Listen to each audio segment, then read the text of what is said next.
Sense límits aventura. A.media.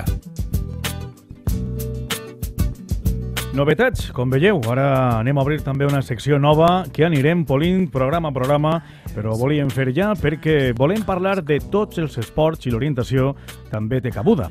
Per això hem escollit una esportista anònima d'un club de la comunitat que respondrà a les nostres preguntes, a més, que es presenta ella mateixa.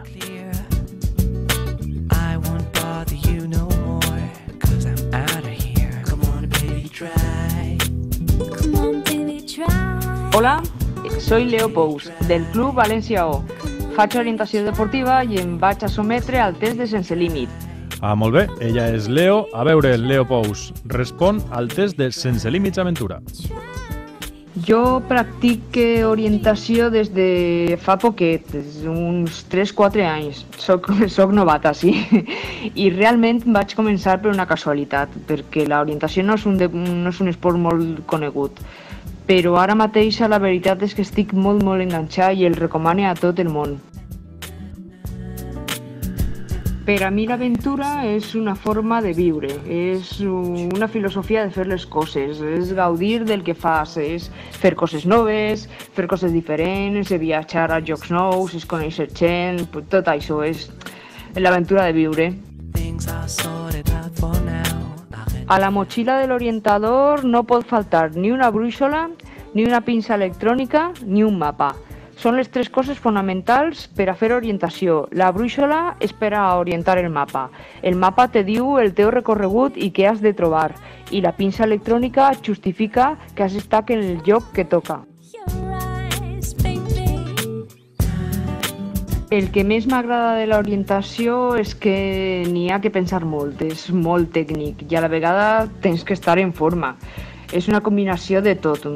M'agrada que és molt divertit, m'agrada que es fa a la muntanya, m'agrada també que viatges i veus coses noves. M'agradaria compartir l'aventura d'una cursa d'orientació amb qui aquí? Ho tinc clar, amb l'equip de Sense Límits, i així comprovaríeu que sé tot el que vos estic dient. Accepteu? La meva major aventura en orientació ha sigut, sense dubte, anar als campionats d'Espanya. És veure l'ambient, parlar amb la gent, amb els millors orientadors, veure l'organització, és que és impressionant.